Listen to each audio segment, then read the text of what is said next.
Did you know 3 women vanished from a house and their purses were left behind, lined up like they were coming back in minutes? No struggle, no ransom, no answers, just silence. Welcome back to our channel. Today, we're redelving into one of the most chilling and baffling unsolved mysteries in American history. The disappearance of the Springfield 3. Springfield, Missouri, June 7th, 1992. It's a normal neighborhood with quiet streets.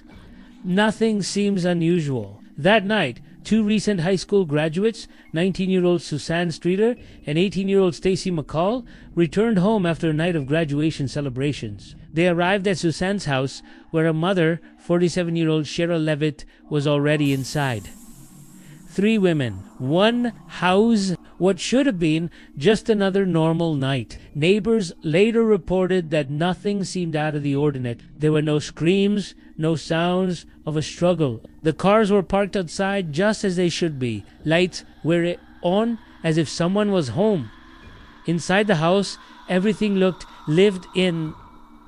There were coffee cups on the counter, ashtrays, and personal items left exactly where they belonged. Nothing suggested anyone was planning to leave forever. The next morning, a friend arrived at the house. The door wasn't forced and nothing was broken, but she immediately felt that something was wrong. The family dog was inside, acting nervous and restless, completely out of character. And then she noticed a detail that would haunt investigators for decades. Inside the house, 3 purses were neatly lined up. Keys were placed beside them. Cigarettes were left behind. They weren't scattered or forgotten.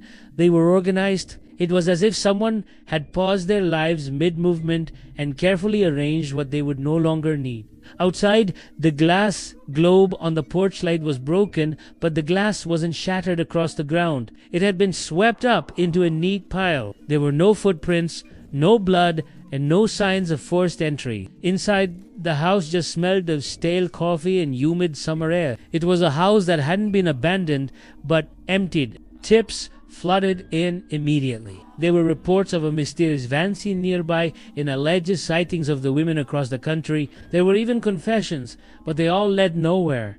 Years turned into decades. Every single lead dissolved. Every theory collapsed under scrutiny. To this day, there are no bodies, no credible suspects, and no explanation. This case doesn't scare people because of what we know. It scares people because of what we don't.